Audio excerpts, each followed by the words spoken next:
Smear faces, Lord, they hate to hear your message. Though I'm geared with your protection, your armor that I've been blessed with, no stressing. When I'm trying to teach them all your lessons, they looking at me crazy like I got a weird perspective. Smear faces, Lord, they hate to hear your message. Though I'm geared with your protection, your armor that I've been blessed with, no stressing. When I'm trying to teach them all your lessons, they looking at me crazy like I got a weird perspective. Yo, what's going on, YouTube? It's your boy Darry. I am back with another video. This is the Weird Perspective, but this is the off-season series that we're in. But today, I got a couple of the guys with me, a couple of the bros, a couple of the homies, and we're going to talk about some Christian dating from a men's perspective. Welcome to the channel, gentlemen. What's going on, Darry? Thank y'all for joining me. Thank y'all for being part of this. Thank y'all for willing to share your experiences and you know, what's the issues and the concerns that you have when it comes to dating? The block is not hot. It's actually pretty dope out here. You said the block is not hot? The block is not hot. It's dope out here. It's dope out here? It's dope. Okay. All right. Well, we're going to get into that. And so, are you guys dating?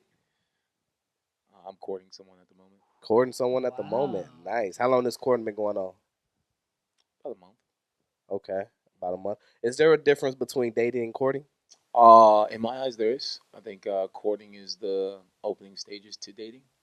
In the sense of you see someone you're attracted to, you get to know them a little bit more. But I think it's more of going off of that initial attraction, building that romantic, I'd say, connection, but also seeing, are you still attracted to the person on the outside after you get to know them as you are on the inside? So on both sides, can you still be, oh, you know, I'm attracted to this person when you get to know more about them? And then I think that moves in my opinion, moves into dating. Interesting. I thought it would be reversed. Interesting. Right? I'm not currently courting. I want to be because there's someone that I am absolutely interested in. But if somebody shoot their shot, can they slide in the comments and be like, "What's up?" or no? I would push that aside. Okay. Nah. Sorry, ladies.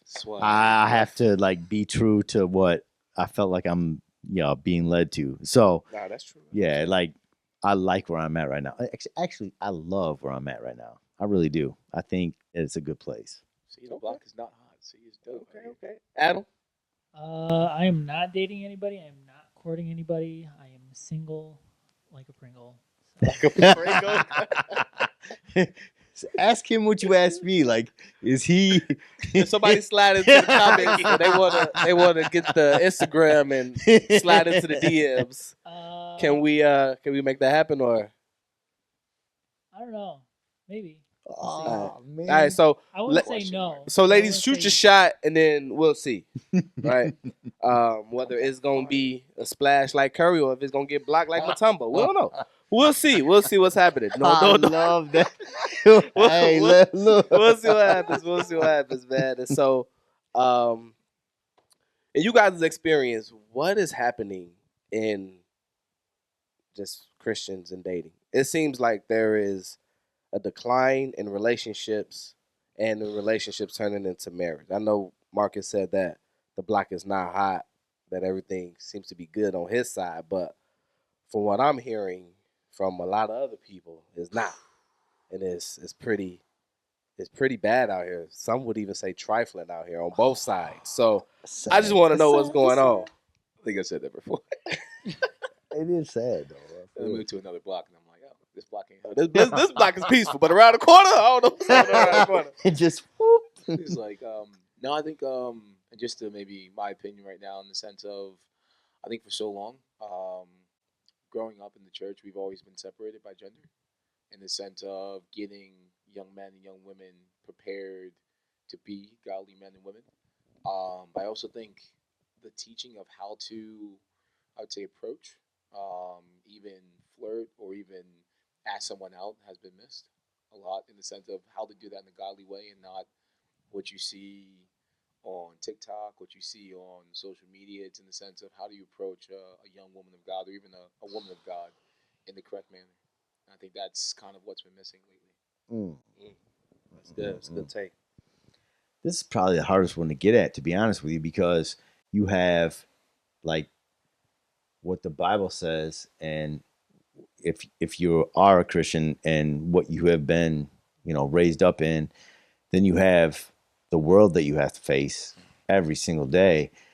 And like what we see the majority of is not what we see in the church. So we kind of probably, of course, Satan is involved. We tend to like gravitate towards like, oh, this is how you do it. Like, this is what everyone else is telling me. Like, I gotta, you know, ask this woman out. And then next thing you know, oop, it's, more than what you should be doing. So it's so hard out here, man.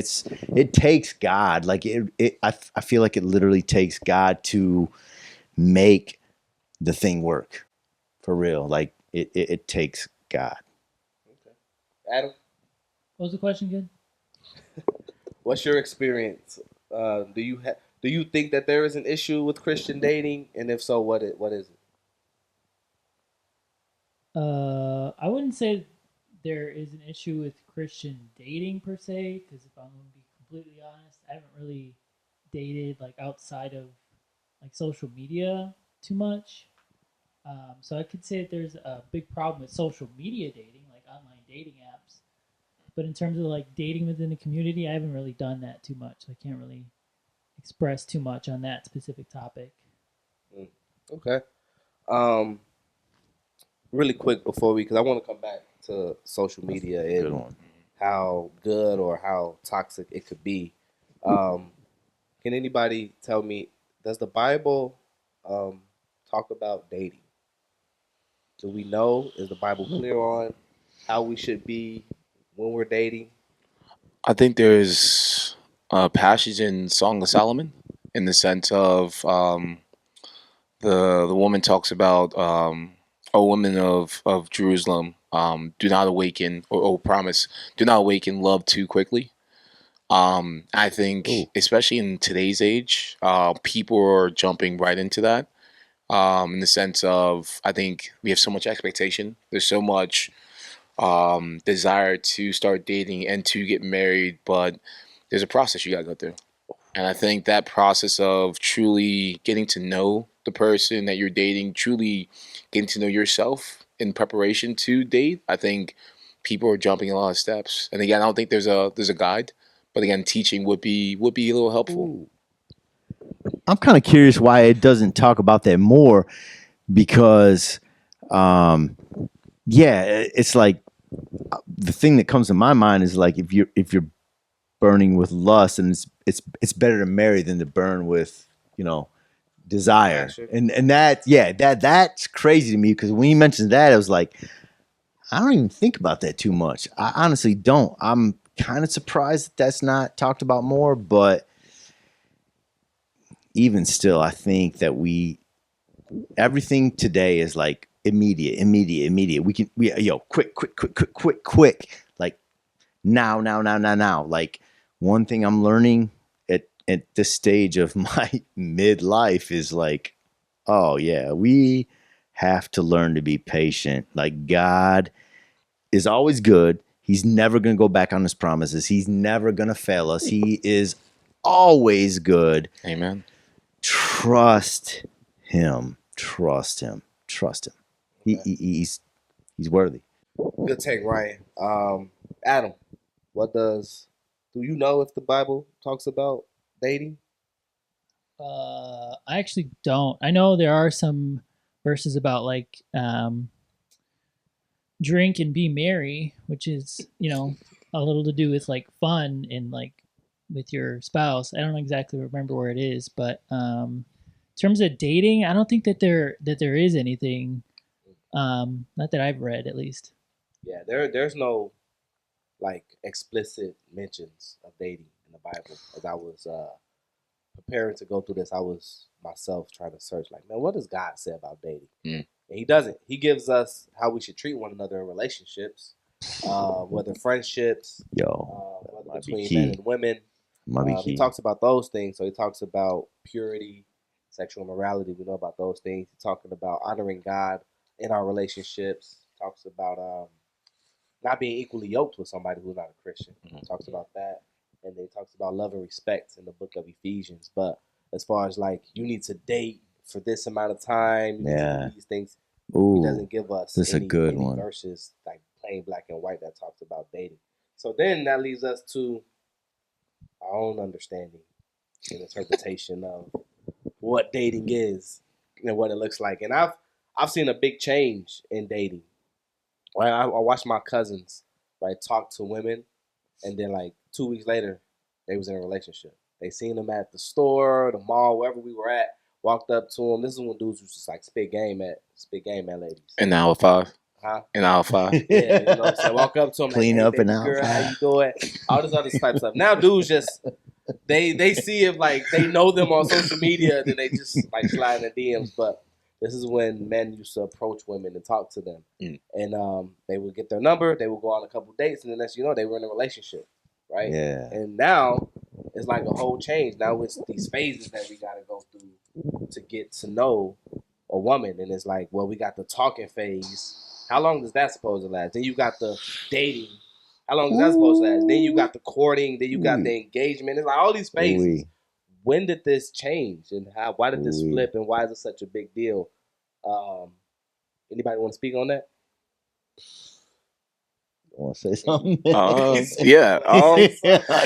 I would say I think it goes back to Darry, your point about there isn't I'd say a verse in the Bible that talks about the different stages, but I think in all there's examples of how people met their significant other, in the sense of almost Jacob, how he worked for Rachel, but also received Leah as well. So I think there is a process that people have to go through, like you have to work at it.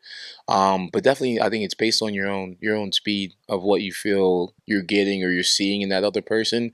But also to your point, yeah, we're leaning on our own understanding, because I think we're seeing people do it different ways and trying to make our own like combination of I'll take a little bit of this, I'll take a little bit of that. But again, going to like your pastor and saying like, what should we do here?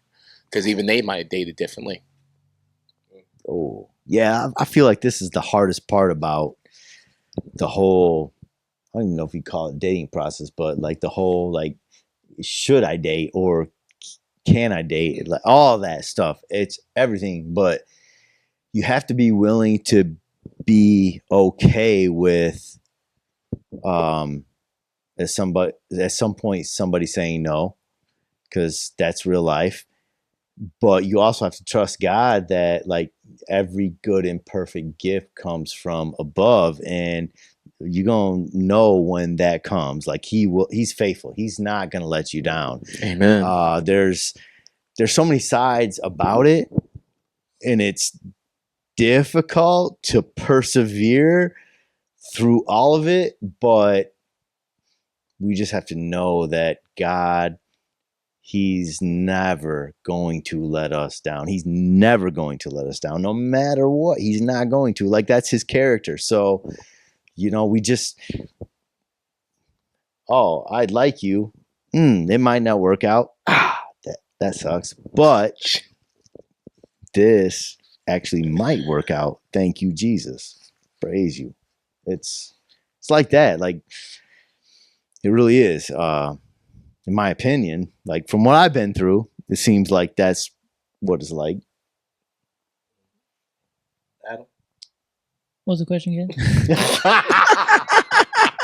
There should be a theme. There should be. Just get a button. What's the I don't question? even know what the question was exactly. Comedic effect. We were talking about phases. You got a talking phase, a dating phase. Now we're engaged phase. When did this change? You might not be old enough to remember this, but yeah, there was a point in time where a guy would see a woman that he was attracted to, or even if he was worked with her, he would observe her, watch her for a little bit, and then he would approach her and say, "Hey, let's go." In a godly way. Like, well, I mean, Just in general. depending on if we talking about Christian men, so hopefully Yes. it was in a godly way. But some men was just like, "Hey, what up?" And then went from there. So yeah, in a respectful way, that's what all men should be doing. But he would approach her and then say, "Hey, can we go out?" And then they would exchange phone numbers instead of social media accounts. Then they would go out. And then a couple weeks later, after they go on a couple dates, then they was in a relationship. Either they was in a relationship or they weren't. When did this these phases come into play, um, do you think that that's a healthy way to have relationships these days? I think the key word there is social media. I think that has a large part to play with that. The fact that a lot of people rely so heavily on social media to be an answer for a lot of the gaps in between seeing a person and going on a date with them. Um, I think that has a huge play into it. And so there's like a talking phase where you just met somebody that's a complete stranger. So, like, how do you get to know them? You talk to them for a little while. And then after a while of talking to them, maybe you're texting for maybe like a week or two. A lot of people are like, all right, let's go on a date. And then one date doesn't, like, one plate of food doesn't make you a chef, right? So, like, Well, how you many 2, days 3, does it 4, require 5. for you to be, and dating somebody? So after I think maybe around 4 dates, I think is probably then you have that conversation of, are we dating? What do you want? What are we looking for here? Are we on the same page about this? And then once you guys both define that relationship, then you're like officially dating or whatever. So, but there's also like dating in terms of we're just going on dates, or dating as in we're boyfriend and girlfriend, whatever the thing is. Too many definitions, right? So what's your definition of dating? Yeah. So are we Can't do dating, it. or are we My just definition going of on dating dates? is. That's a good point, though. I've never thought in the sense of we are, and especially in this world now, instead of individuals going to their pastor, almost I think this kind of like or even like their community, people are going to social media, and I know we've seen don't do that. like the death spiral of, you see a lot of podcasts out there. I'm glad we're talking about this too, because this could be another some way to combat those advices from the world, the secular Red world. pillars. We got beef with y'all. Well, I do. I'll speak for Come on. myself, not for everybody else. Now the block is getting I hot. can't stand them dudes. Yeah, I've seen a couple of those. I don't even want to know, man. Please invite me on. I- Anyway, go I ahead. don't know who those people are, but Fresh and fit. I call it out. Fresh and fit. but I think a lot of people are going to the world for dating advice because, again, there's a lack in the church about talking about dating.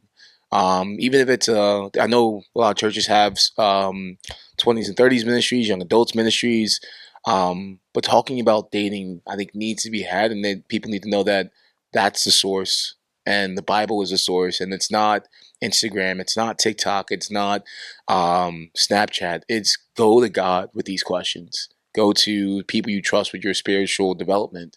Don't trust someone that has 10 million followers, because those followers, again, who do you know what kind of content they brings out? How do you know their foundation? But you know the foundation of the church you go to.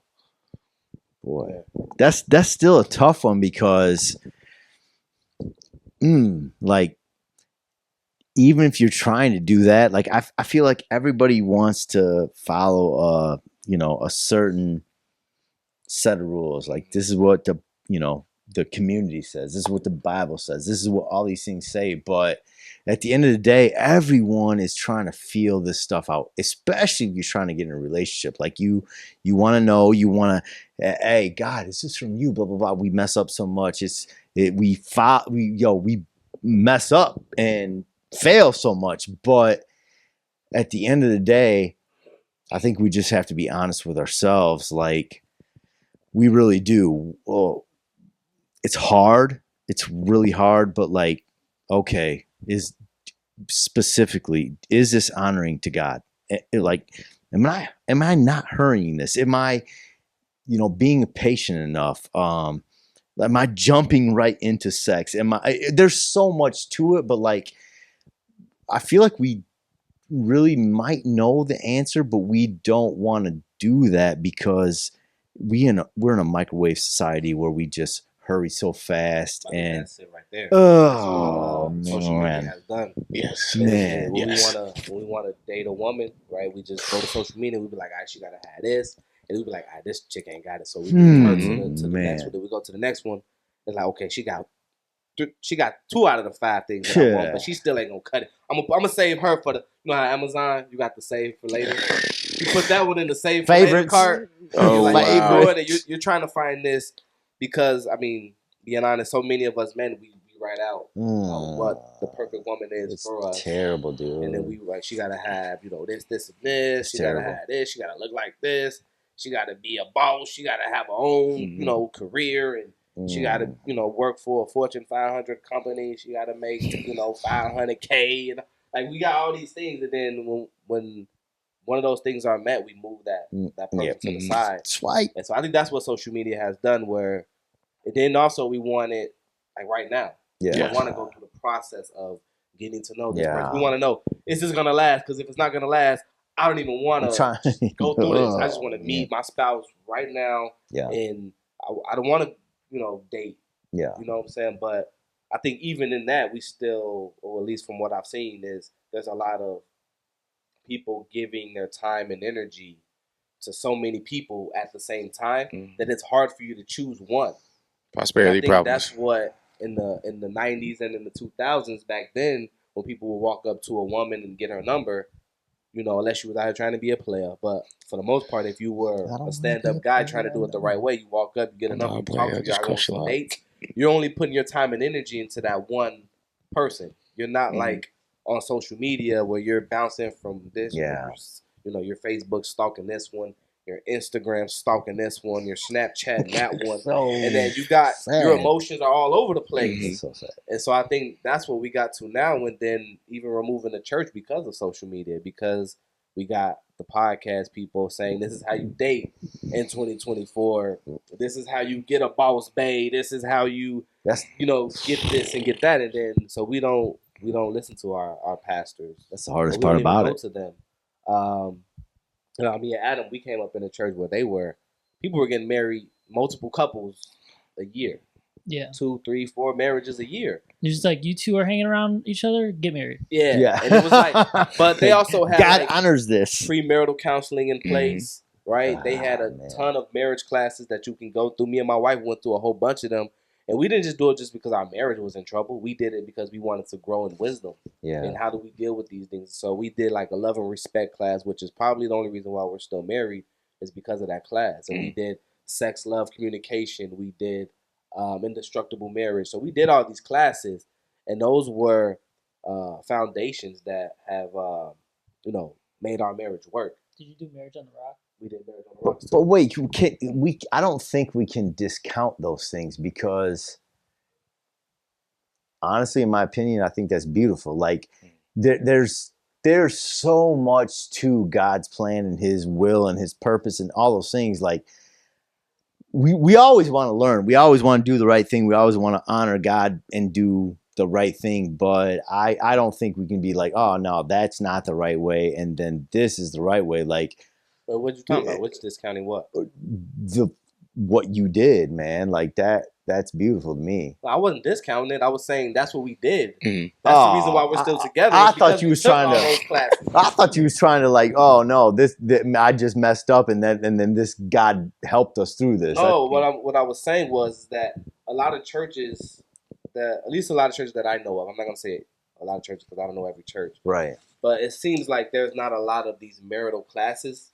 Got you. People are not teaching and leading these marital classes. Got you. So people are going to YouTube and these different podcasts to learn how to date and what we should date. Got you. And do you think it comes before that? Like, I know, like you said, I know a lot of churches that have like premarital counseling, but like there's not a lot of, in the sense of single 101. If we're going to be honest with it, honoring God sometimes means you got to wait on God and be still.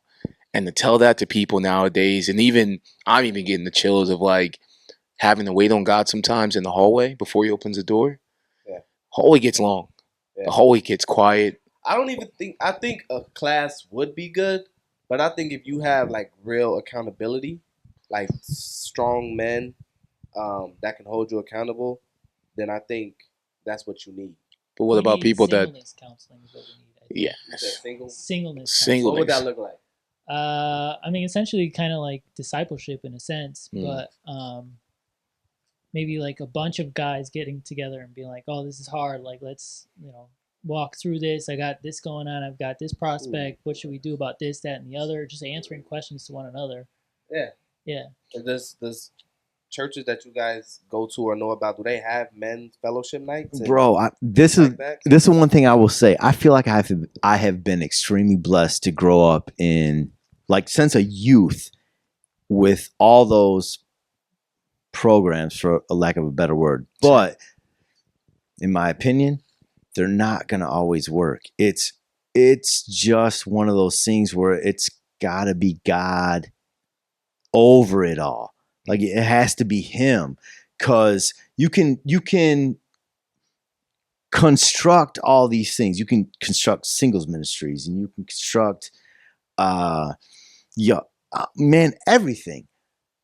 And that's a good thing. I can't even knock it. I can't. But humans, their flaws come into place. All these other things, and it's real, and it will happen. So, like, I think if you have something successful, either a marriage or, so many things, you just gotta be on your knees thanking God for His grace and that He made it happen, because there's no program. Again, I'm not saying these things aren't good. They're good in of themselves, but they're not going to guarantee anything. Like, they're not.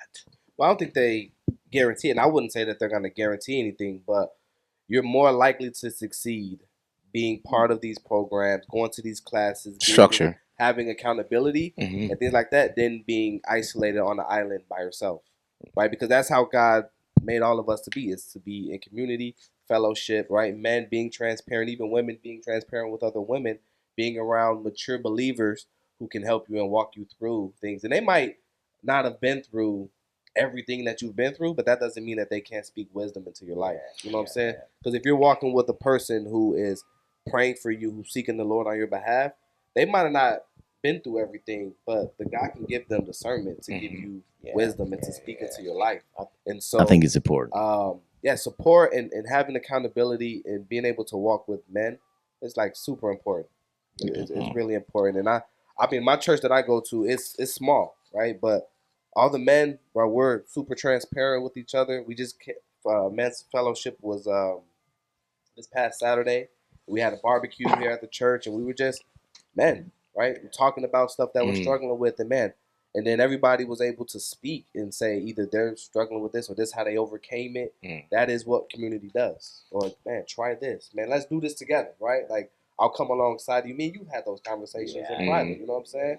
And that's really like what it is. But the flaws of humans is, I want to do this on my own. Yes. Especially men. Pride. I'm a man, dog. Don't say nothing to me. Get out my business. You know what I'm saying? All 10 toes. Let's be honest about this. Like, we struggle with transparency. And not even transparency. We struggle with being vulnerable.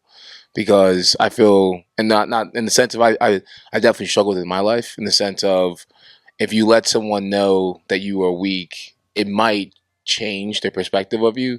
But Ryan, as you said, that if God's in that community group, in that cell group, in that discipleship, then they're going to lead all grace. But telling someone that grace is abound in your weakness, again, we learn a lot of things from this world. We catch a lot of things from this world. And to be honest with you, being vulnerable is not something that comes easy to a lot of people, especially if you didn't see it in your household.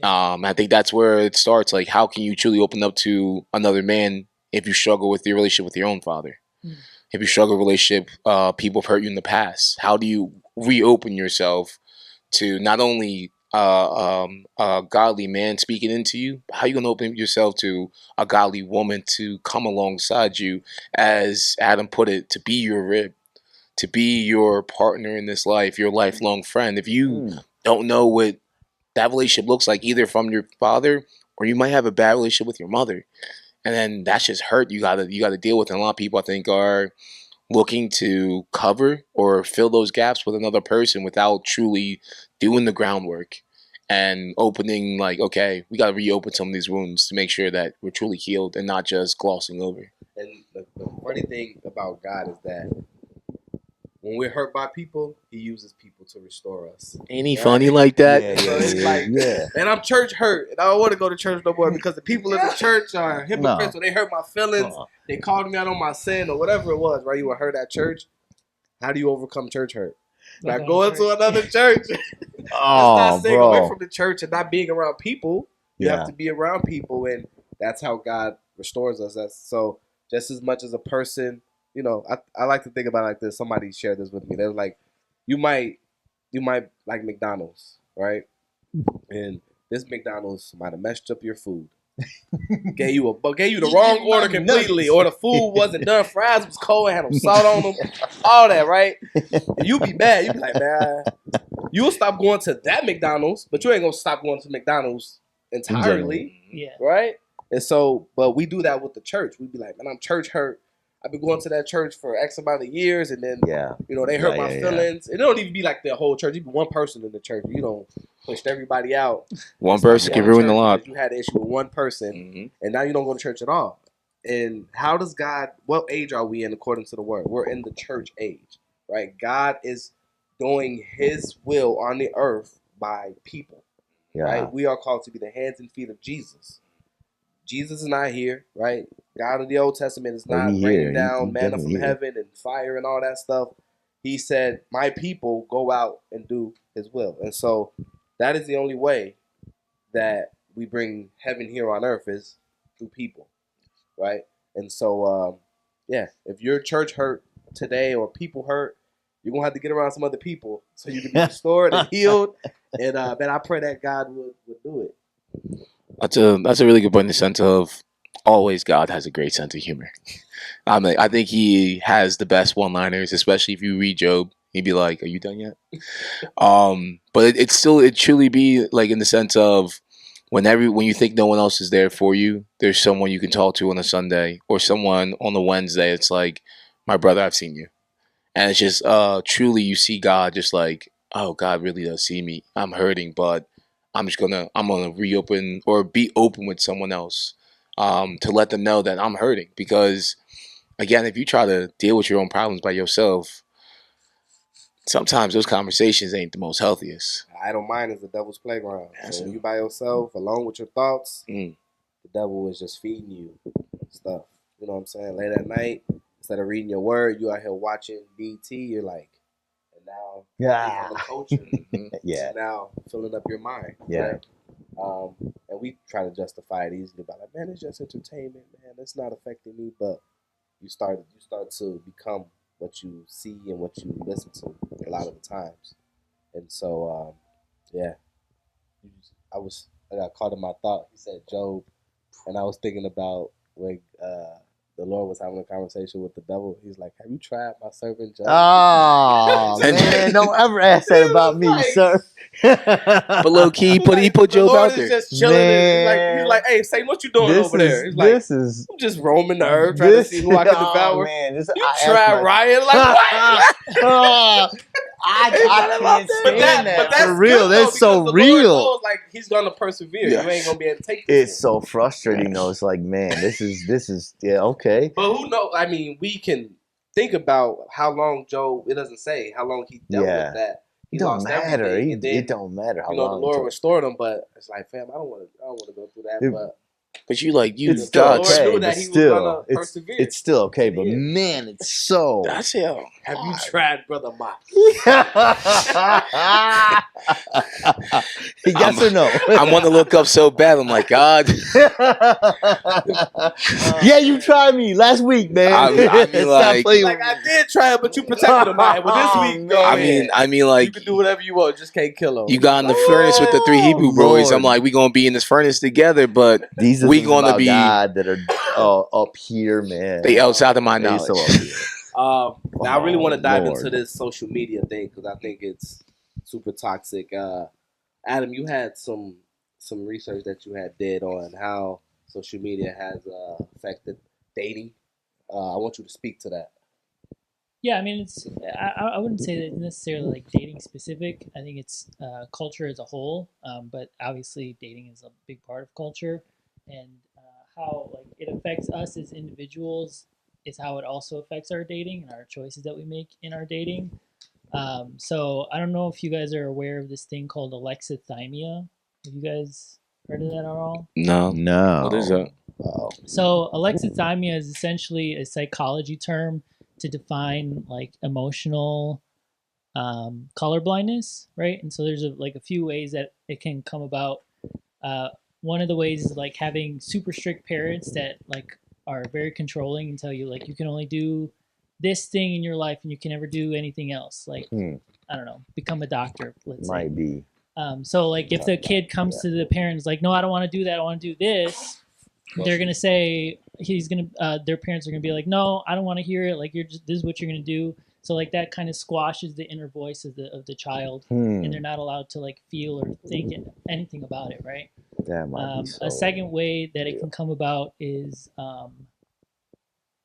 like if you're isolating, just kind of like what we were talking about, like men being men, isolating ourselves. But also like in congruence with that, it's also when you are neglected, whether that's on purpose or accidental, let's say, or accidental, because like your parents are the ones that you get a lot of your They shape you. your emotions from, right? Like if you're a baby and you fall, you look directly to your parents to see how they react. If they're crying, you're gonna cry.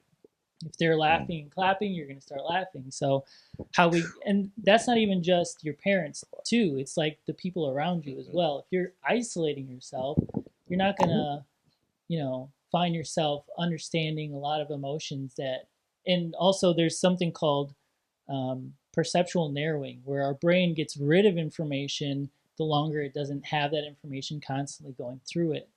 So that's why we forget things like math. Babies at 4 months old are able to distinguish different phonemes between different languages. And after 4 months, it rapidly decreases. So there's like a lot of research on that too that I've done. The third way, or let's go to the fourth way. The fourth way is increased use of technology, right? So if we're using technology a lot, that suppresses our limbic system, which is our emotional center of our brain. And that prevents us from, again, identifying and feeling our emotions, right? Oh. So, like, the thing that this comes to, like, what are the kind of problems that arises from this is the first one, well, relationship problems, right? If you don't know what you're feeling, you can't communicate what's going on with you, right? So like you're trying to have a conversation with somebody and they're like, what's wrong? And you're like, I don't know, that doesn't help, right? You can't do that. And then some other things that happen, addictions, diseases. Man. Yeah, it goes deep. If you can't identify what's going on inside of you, like it just ruins your entire life. And then the last thing that I see a lot is the lack of a sense of purpose, because that's directly linked to imagination. If you don't know what you're feeling, you don't imagine things, you're suppressing your feelings constantly. So yeah, I mean, that just goes deep. But like in terms of technology, like we're all kind of just surrounded by screens and technology and like social media, and if we're constantly getting these like dopaminergic surges in our brain, we crave that even more and more, and that's why we become more anxious. That's why it's harder for people to like walk up to somebody and be like, hey, I think you're really pretty, can I get your number or whatever, like the way that they did it back in the day. So and then also like they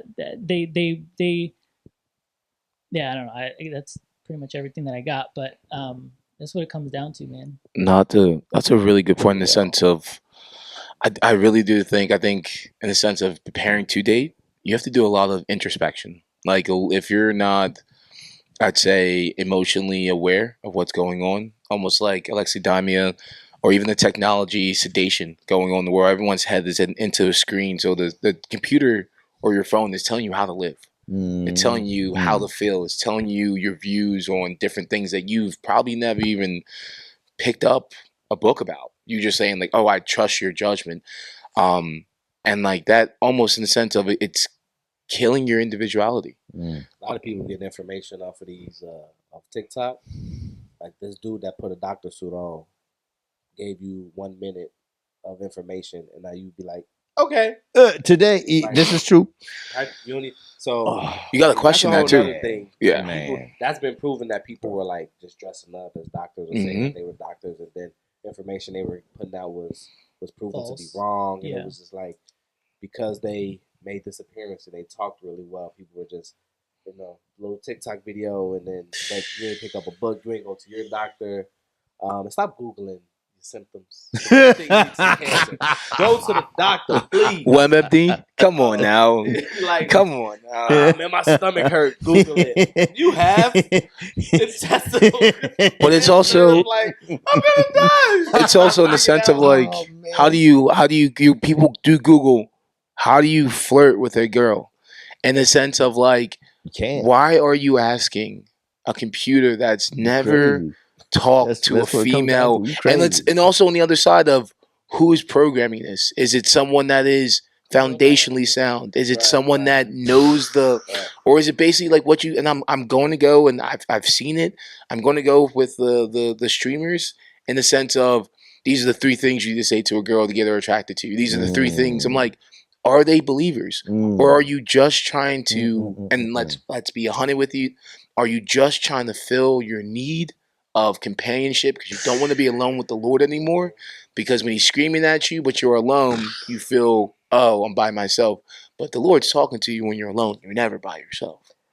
That's still a hard part because I was just talking to some ladies about this today, man. They do not want to be approached in public. Yeah. They don't want you to no. Really? No. How many ladies were you talking to when you came to this conclusion? Was it Today was 2, but I've heard this over like time, I heard man. it too. Like you might because it's a big spectrum out here, and some people are just like, oh no, I would love that, blah blah blah, blah. I would love it. Oh, come on, guys. But for the most part, I feel like guys are so threatening. How old were they?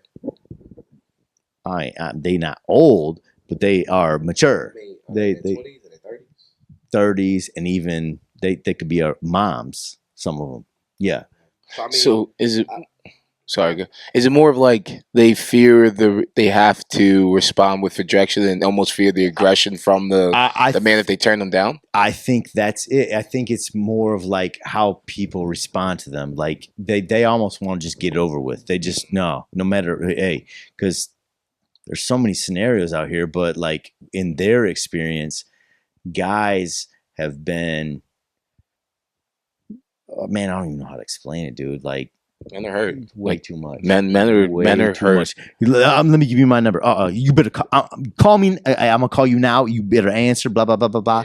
It's so much to it, and it's just like, and if they get any slight rejection, they might start throwing a fit. They might start doing this and that. Going back to what Adam was saying, I think social media has played a part in that with people. I've heard that it's easier to have a conversation with someone over text messages and DMs, and then when conversation be fire, and then when you get in person, it's crickets. You're not like talking, it's awkward, and you're like, I don't understand. I've been we had this whole conversation, it was fire, and then now we're in person. You think the conversation to be even better, and now Is it? both looking at your phone, That would be weird or too. Yeah. Somebody's looking around, and But is it? these awkward moments, there's pauses, and so I think that goes to social media, and then depending on the age of those ladies, because I've heard it from ladies saying, "Hey, man, like a guy can approach them, but I also gotta pick the setting. Yes. Like, you see a lady downtown, she walking, she on business. Probably not the best time to try to approach her, right, and get her number. Like she's, I think you're right about that. She on a mission. Mm-hmm. She ain't got time to stop and talk to you, or but there's probably some ladies in your church or at your job or at the gym you go to that those are places where they seen you around enough times where you now can probably approach them. I think the foul part about that though is that it happens so many times to a lot of women where it's not no situations, but it keeps happening and happening and happening and happening, and it's just like it creates uncomfortable like some women it really does happen all the time, bro, all the time, and Well, I it's just know like, you do. man, And come then on, when they have stop. the one bad reaction from somebody, they just go straight for everybody else. So like, I don't want to deal with this. Like I again, don't so I'm just want gonna to be mean to the next quit, person. man. Stop. I think that goes back to the sense of like, I think almost Adam, what you were talking about. It's like one, I think a lot of men confuse aggression with assertiveness, and most people like, oh, if I want to talk to a girl, I have to stand on all 10. I have to be upfront. I have to be, and like that's aggression because again, they don't know how to maybe fluctuate their emotion in the sense of let's speak with confidence, not so much of I'd say at the moment people I think confuse confidence with being like aggressive. Just like if I'm macho man to everyone, people are going to respect me, but almost in the sense of if you're assertive, intentional with your words. But again, I don't think a lot of people teach men like again, Ryan, you mentioned earlier, and myself included. I was blessed to grow up around a lot of godly men that I saw man. speak to women, speak to their wives in such a way that you're like, that's how it should be. But again, you understand there's a lot of people in this world that, again, being a fallen world, have seen the opposite. And the best way for the devil to get us off track is to associate normality with just trauma. Well, and also, people ain't outside no more. Yeah. Like I grew up in a time where, as a kid, you ran around the neighborhood. You inside or outside? People was outside. Now these kids be saying they be outside. They We don't be outside. We was outside for real. Like, you know what I'm saying? No, we was outside. I was all through, through the neighborhood, and people knew who you were. Yes. And so the adults knew who you were. The kids your age knew who you were. Right? Even the knucklehead boys who was gang banging or doing whatever, they knew who you were. Yeah. Everybody knew who it was, so it was a lot easier to be connected. So you hung around like the girls that you pretty much started to like. Yeah. Right? And they got to see you, and they know who your parents were. They knew who your family were, what kind of upbringing you were being brought up in, and so it was a lot easier for people to date and be connected because families knew each other. There's a community. Now, Yeah. everybody's the only time you see people is at church, and then outside of that, I see you on social media. And if you ain't on social media, then you don't see that person at all until the next week. Yeah. So you don't really know anything about that person. Then if you're fearful or you're timid about being rejected, you ain't never gonna walk up to that lady and ask her. You know what I'm saying? Yeah. You ain't going to none of the fellowship. You ain't in no small group. You ain't in nothing. You just go to church on Sunday. Then you go home. And that goes back to my point earlier about the perceptual narrowing. If you've never been rejected and overcame that over and over and over again, then it's not going to be easier the next time. It will be easier the next time, but not as much as if like you've been rejected 1,000 times. You could be rejected 1,001. You could be rejected 1,002 times. You know, but from 1 to 2 is a huge leap. You know, so people just fear the rejection immediately and then just decide I'm not going to do it because I don't want to be rejected. I mean, like your forehead starts sweating. So I was always told, keep shooting. You might miss 4 of them, keep shooting. Shoot. That 5th or that 6th one gonna go in. So I got that mentality. But you did it with anything. My coach always keep shooting. You did it with that's not bad. intentionality, though. You did it with intentionality. You shot with the. It almost says praying with incentive. If you believe God will do it, He'll do it for you. Oh, amen. But most people, I think, are going on their own strength. As we said, leaning on their own understanding and just taking God. And it's like, God, you've given me these gifts. Let me use them. Instead of like, hold on, God, you've given me these gifts. Please order my steps so I can use them correctly. And we're missing that step again because we live in a world where it's like, yo, just give me the B or give me to Z. And it's like, what about the rest of the alphabet? You have to go each one to get there. Yeah.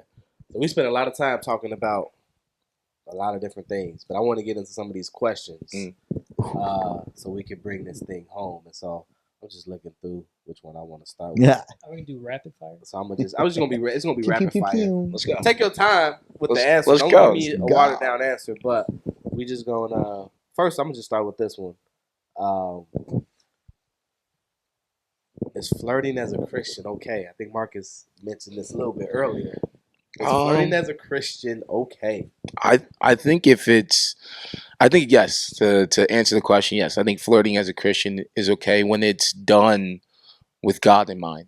Like again, it wasn't God who said, "This is rib of my rib." It was Adam. he was admiring God's work.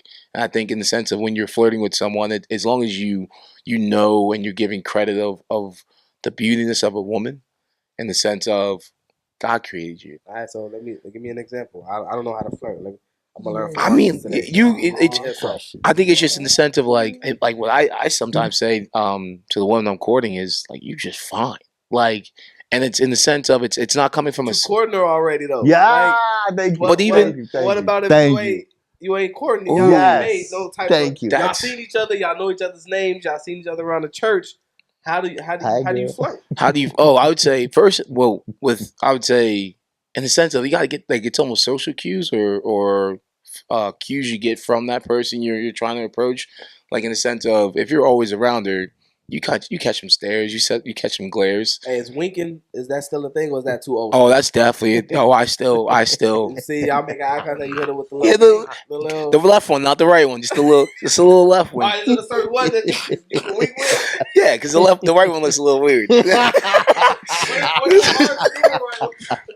But even I think twitching. You make eye contact, you give it a wink, and then when you catch her like by herself, you just walk up to her, hey, how you doing? Yeah, it's just simple as my name is Marcus. And you notice them, but also you're like I really want to get to know you. Okay. But what about in a group setting?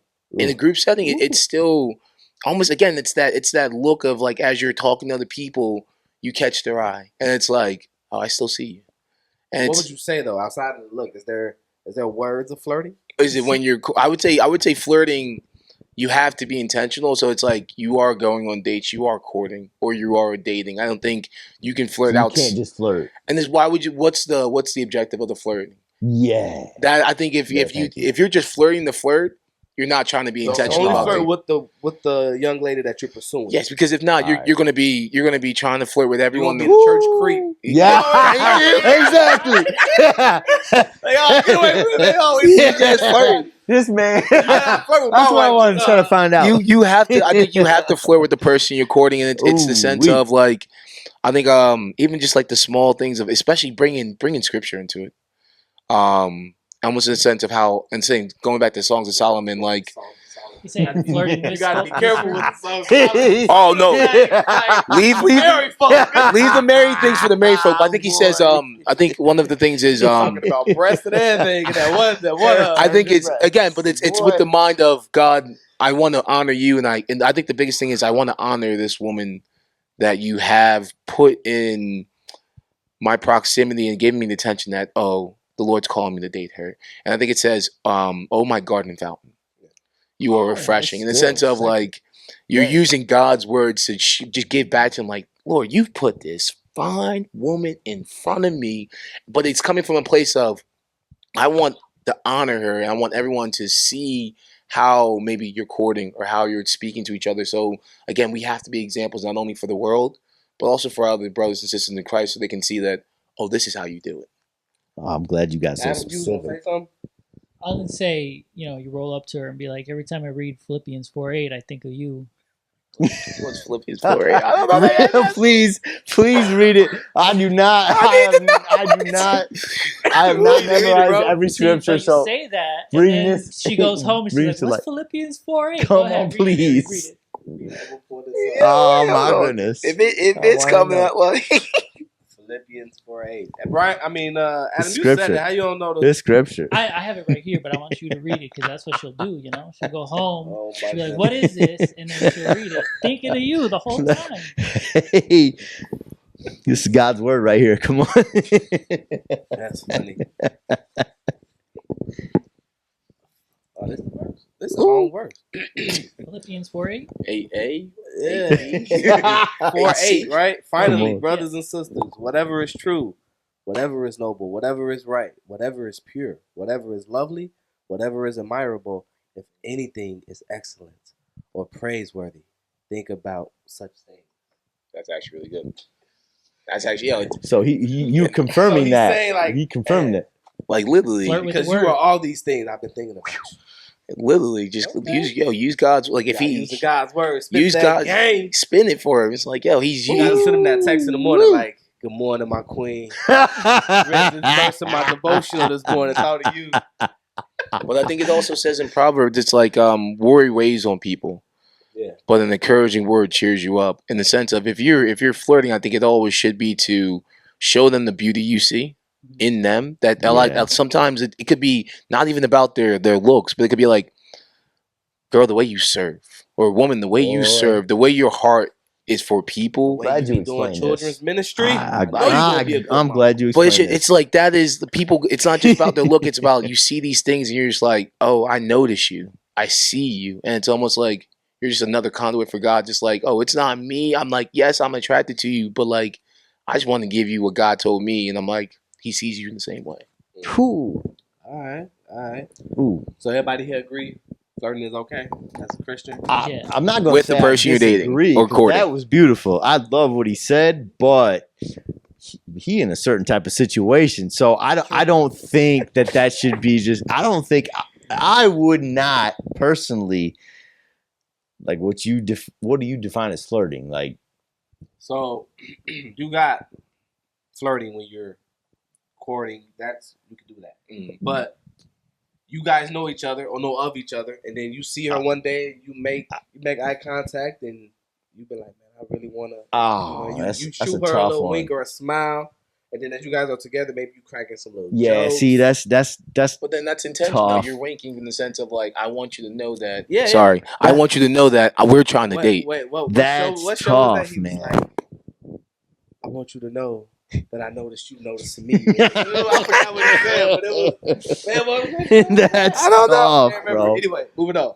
But yeah, so It's flirt with the one that you're pursuing. Or It you're already has with. to be that. Yes. You can't just flirt Yes. to flirt because look, man, you catch yourself flirting with the whole church, and there has been, bro, there's been discussions about that. Like this, guy just be out here trying to. Yeah, you acting like one of the uncles at the barbecue. And not even that. That's disgusting. But like, Not the uncle with the swimming pool It cooking the barbecue. I'm like, talks why you about talking that in the about- Bible. Everybody Like, got that one uncle that flirt with everybody's girlfriend. man, bro, that's one thing. But even more disgusting than that is like the guy that goes after every weak woman in church. The Bible talks about that. Like, if you gonna flirt, you better know that God is directing you toward that person. Please don't flirt, like, don't flirt too early. Don't do that. Yeah. Please don't flirt too early. Yes. Like, make sure you know what you're doing. Do you think that is necessary? No, I'm gonna skip that one. Is the woman that you're pursuing, should she be saved or not? Is it okay for her to not be saved? You want to take this one? Go ahead. No, bro, you take this is one. Easy. You take this one.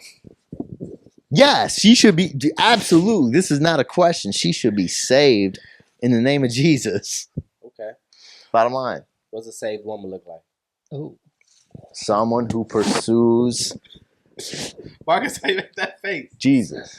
Someone who What's a saved woman look like? Are we saying what a saved woman look like, or what a spiritually mature woman that's ready for the dating Bible looks says like? we recognize them by their fruit. So if we should hopefully know what this person is pursuing, like we should know, like, and meet on it for the ladies. hey, where's the cameras? Look, spend some time with them. This ain't you don't have to just jump in 2 weeks.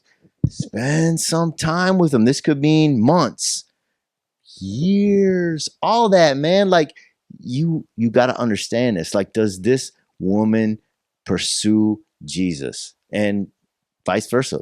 Ladies, does this man pursue Jesus? Like, it's not something you're going to understand.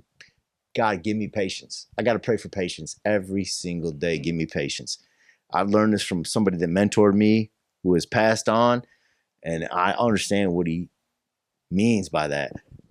Please give me patience. And every time I pray for patience, it seems like I need more and more and more and more and more. But it's necessary. Like, for real. But what does that look like though? So what if I'm new to your church, right? And I'm like, man, she kind of fine over there. Like, how do I know what a saved? Well, I'm new to the faith. I've been saved 8 months, and what's a saved, spiritually mature woman look like? I would say Saved is just she's giving her life to Christ. Right. She's asked God to come into her life and to that she gives up.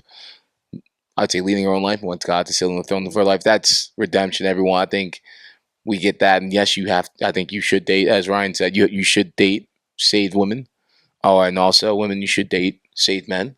But spiritually, I think there's another level in the sense of spiritual maturity, in the sense of what does that look like to date. I think some cues are: is she serving in the church?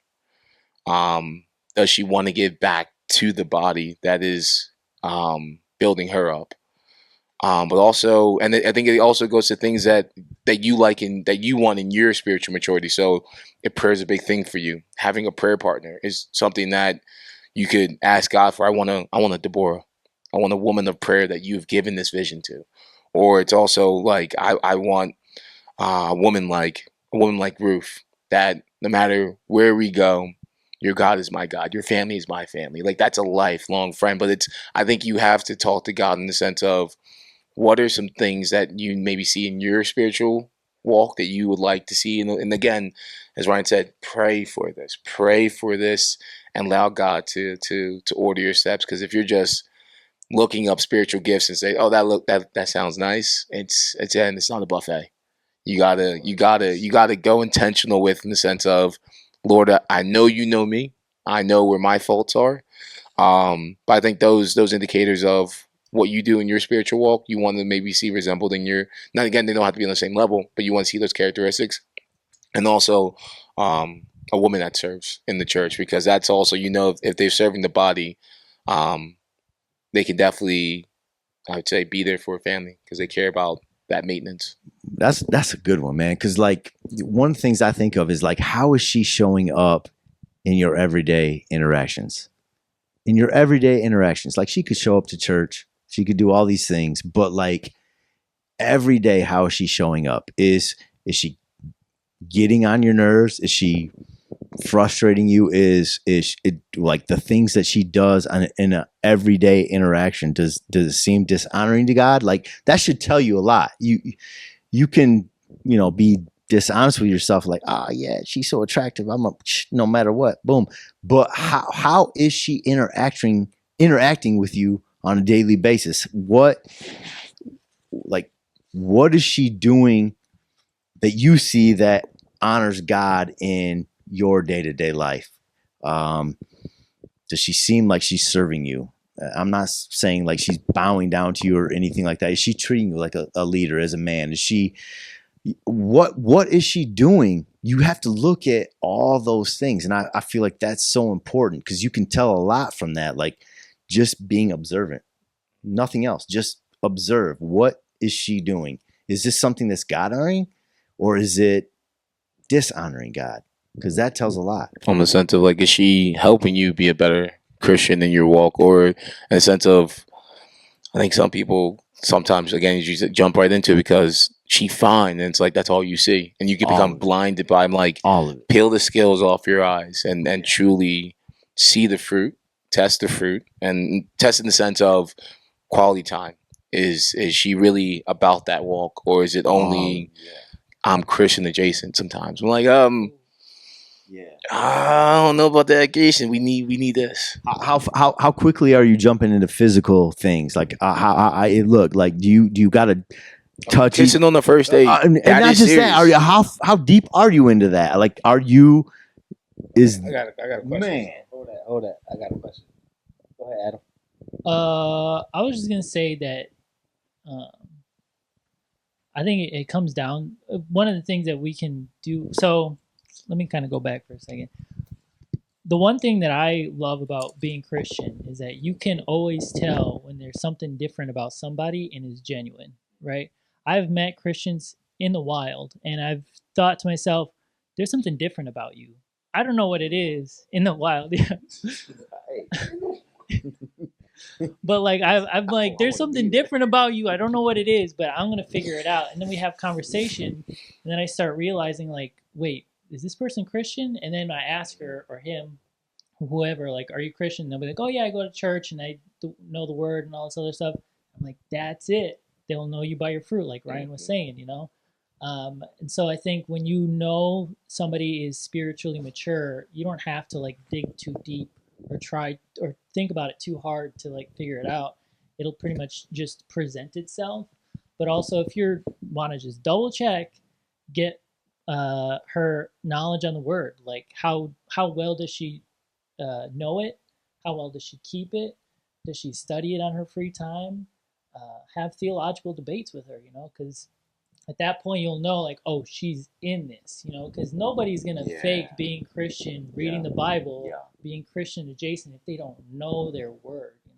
Yeah, and definitely in love. I would say that's a pretext but also I would say how they and kind of what you're saying in the sense of how are they living that word? Yeah. Like, are they truly just, again, I think Solomon says in Ecclesiastes, and it's like, are you just trying to attain knowledge? It's like catching the wind. Are you just trying to gain more knowledge? Even Muslims read the Bible. Yeah. They know our word sometimes better than we do. But what they don't do is they do not see the word and understand that, Lord, thank you for this, for telling me how to live this life. And if the significant other is living out that truth in the word, whoa, you got a good one. Yeah, one thing, maybe you guys said that I didn't catch it. Man, check with her mentor, the person who's discipling her, right? Like real Christians should be getting discipled, right? You shouldn't be like on an island. I don't go to church, or if you are going to church, like Mark said, you're not serving. You ain't got no accountability. There should be some accountability that you can check in with, like, how is she really? You know what I'm saying? And really get some information about her that investigate. So, couple more questions, and then I'm gonna let you guys get out of here. Is there a healthy way to kiss in Christian dating? After marriage or what? Hey, Christian dating. We're talking about dating. A healthy? You Is there say a healthy way, a pure way for physical touch, like kissing, holding hands, maybe grabbing of the waist, any of those things? Okay, Lord Jesus, give me wisdom. or is there a healthy way to do those things as Christians? So I'm thinking about this myself in my courtship with this woman. And I'll be fully transparent. I might get, I don't know if she'll see this or not. But it's been a while, but I haven't kissed her yet. In the sense of it's I feel that's almost what the woman in Songs of Solomon is talking about. When you start jumping too fast into physical things, you start awakening desire and lust without Speak on being it. truly. I can spend time with this person and it totally be cerebral, spiritual. It doesn't have to be physical. But then as you learn about each other, about their love language, what is their love language, dating wise? Is it holding hands? Is it as you're walking down, putting your arm over her shoulder? Is it these things? But also, again, it's with intention. It's with deliberate, I would say, actions. It's like you're not just trying to grab something, but be deliberate in, because again, your flesh will awaken, especially if you've had sex before marriage and you have dealt with those sexual temptations. Like, your body will snap back into the form that it used to be. So you have to truly train your body in the sense of I'm grabbing her arm, or I'm grabbing her hand, or I'm grabbing her waist with intention. And it's not so much of like, oh girl, you're mine, but it's like, I want you to know I'm here for you. And I want I want that woman to know that it's like, oh, we're here, and this is a loving embrace. This is not just oh, I just want to look cute, but this is a loving embrace that wants you to know that you can trust me with your body, and I'm not going to take advantage of it. And I think that's also the healthy way of kissing as well. It's like we're kissing in the sense of you can trust me to control myself, because this is not going to go anywhere else. And you can almost, again, different people, different things, but it's like you gotta control yourself when you start getting lost in passion. Like, that is, you're going too far. That's a good one. Man, Adam, you want to speak to that, or?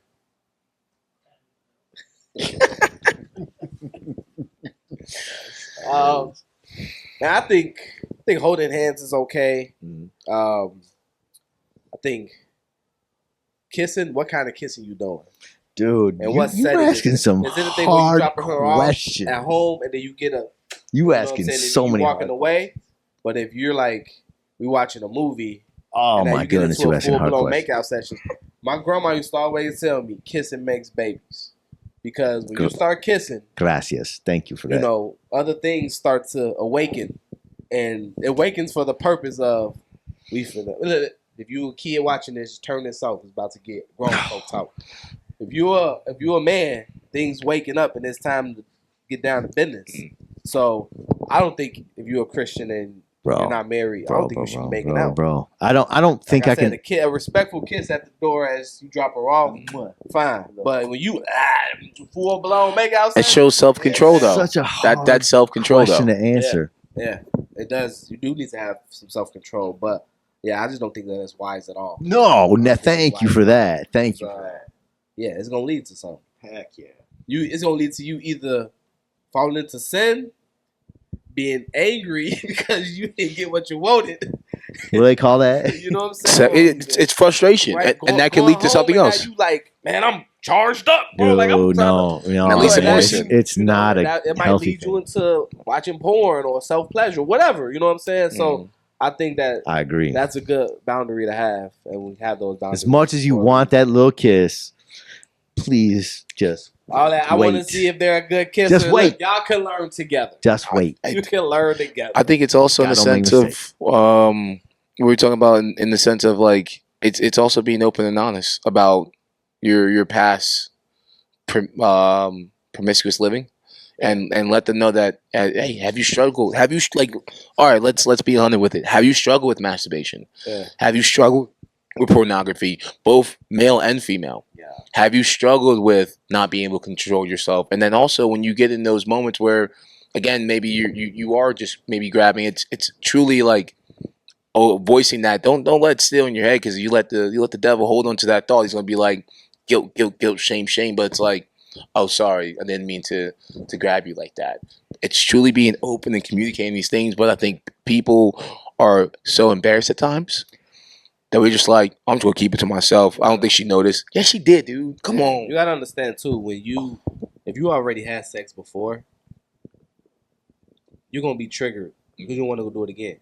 Because I don't care what nobody say, like sex don't feel bad to nobody for the most part, right? Unless you guys like some type of trauma and some things might have happened, and you know, no shame in that coming from this podcast. But for the most part, for most people who are in relationships and they're married, if they had a healthy sexual experience, sex feels good to people. And so, because it feels good, you want to continue to do it. Or if there's medical reasons, or if there's, that's what I'm saying. Yeah. So, but yeah, for me, for God forbid, if anything happened to me where me and my wife are no longer together, it'll be real hard because you've been with somebody for 20 years. You know what I'm saying? And then praise the Lord for that. Having a woman at all, you know what I'm saying? Yeah. It's like, and then so the way that I move will probably be a little bit different and quicker. Like, no, but I'm pursuing marriage. Like, bro, I ain't got time to play no games. Wait. That's what I wanted honest. to discuss. You know, because we hit the in betweens. But how do you navigate in that space where you've had that experience but you still know you gotta wait. You still gotta hold on. You still gotta be patient because it's you can't just jump into it, dude. That's something different, man. That's difficult, man. That's difficult. Walk by the spirit. I'd say accountability partners. Thank you, Jesus. Like even outside accountability partners, like tell your brothers in Christ that you dating someone or you courting someone, and have them watch your step. And it's truly of like what happened, like so they can be your best in like hype men, but they're also going to be there like check yourself because remember what you shared with me. I just had to talk with a guy because he's overcoming weed, right? He's a believer, and I was like, man, so what triggers you to smoke weed? And he told me all his triggers, and I said, man, when you have those triggers, dude, I don't care what time of the night it is, bro, call me. Yeah. Right. Yeah. Let's talk. Right. Let's pray. Right. Whatever I can do to distract you, from smoking. Yeah. Like let's practice that. Yes. Yeah. And so I think, as men, like we gotta be transparent, and sometimes we're like, man, I ain't finna call this dude and tell him that I'm burning with the passion right now. I Like, know. you I know feel what I'm that. saying? But feel that. that's the thing we gotta talk about. Why not? Is it the shame of the devil that you don't want to open up to a man that you were But that's weak? because of the culture tells Yeah. us, man, And you we hold got it down because you're a man. we gotta You know put what I'm that. We saying? gotta put that. We gotta We put gotta that to be- death. We we have to gotta be put that way to That think of comes the back death. to alexithymia too. Like if it's that shame, then you better identify that so that you can control it better. Because the one thing that God has given us as a gift is the ability to control a thing when we feel it, right? Like if you go to a dentist and they numb you with Novocaine, you're not going to fix your Yeah. lip on the next day. That's good. But once you start getting that feeling in That's your good. lip, you're able to more control it better. So if you can identify that shame or that guilt, you're like, nope, not going to let this take control over me. I'm going to talk to my brother. I'm going to talk to my sister. I'm going to talk to this person. I'm going to talk to that person, whoever you got to talk to.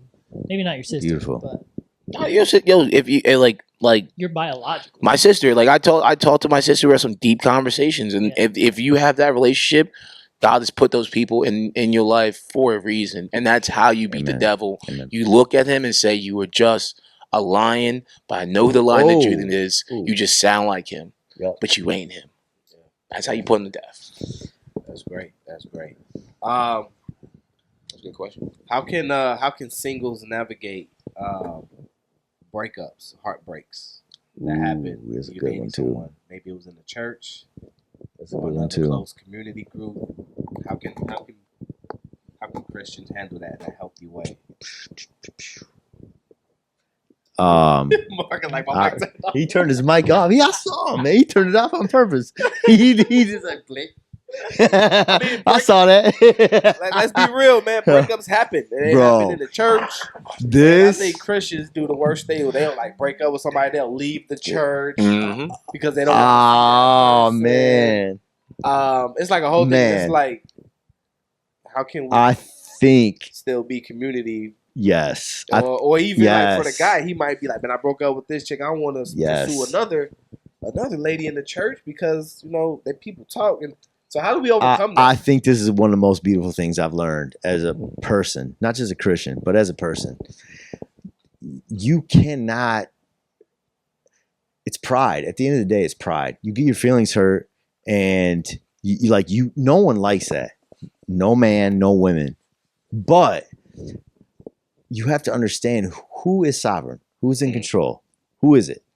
It's God. Jesus is in control. He is Amen. never going to let you down. You might go through, struggles. You might go through seasons. You might go through bad breakups. Probably a lot of it has to do with your own bad choices because you wanted to take control and make this relationship work. That's why the mic went off. I don't know that. I'm not going to say that's what happened to you, but a lot of times that's what happened. But at the end of the day, the truth is like, you have to be honest with yourself and you have to be real and be like, man,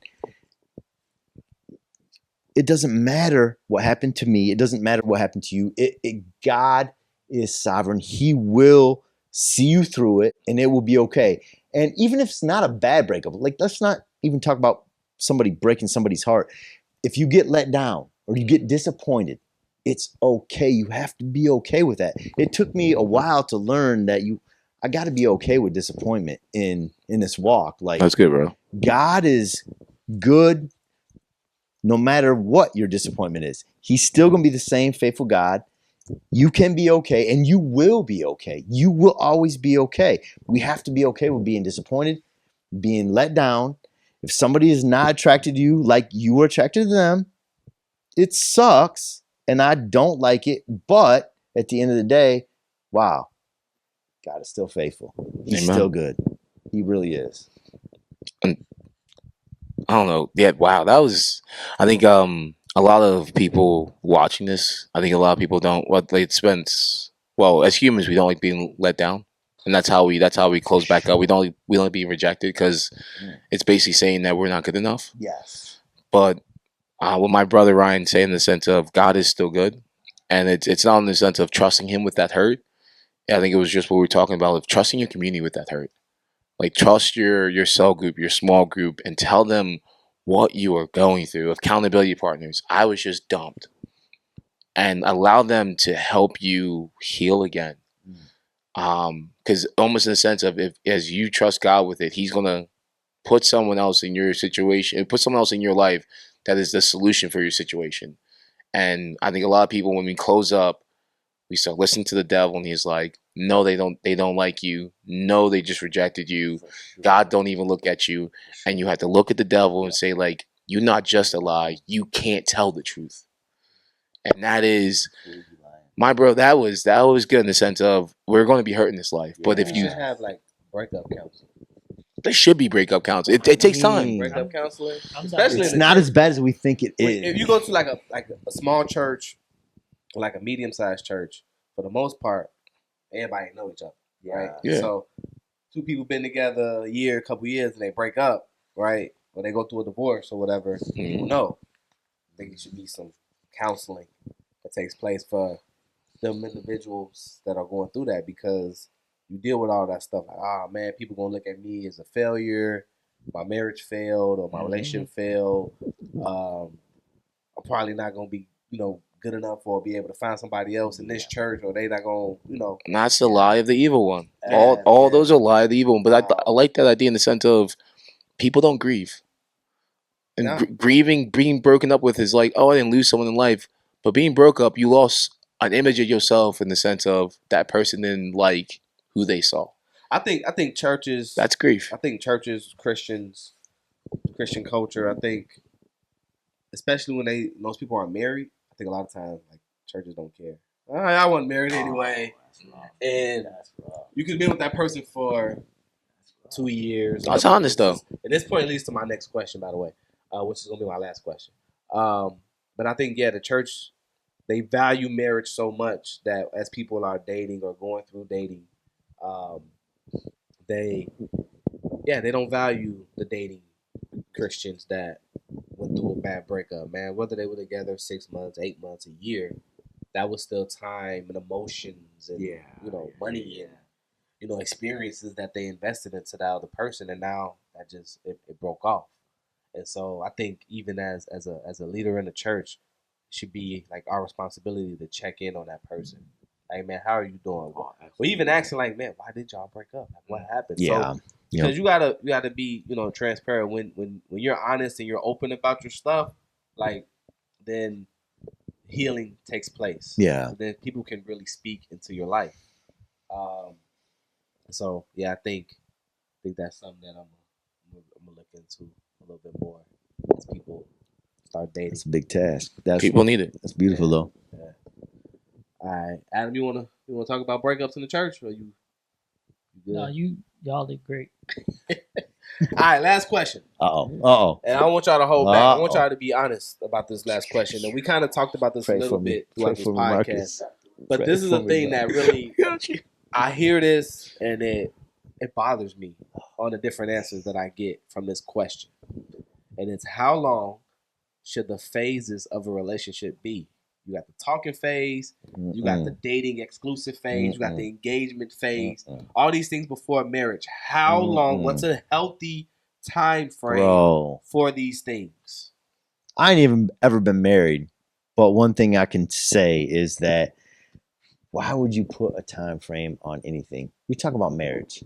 It's not eternity because we're not gonna last here forever, but it's the rest of our lives on earth. So you're gonna rush seasons when you get through the first one and the second one and maybe the third one or whatever. But what do you do the rest of the marriage? You see what I'm saying? Like, you are going to go through so much as a married person. I'm talking about before you get married.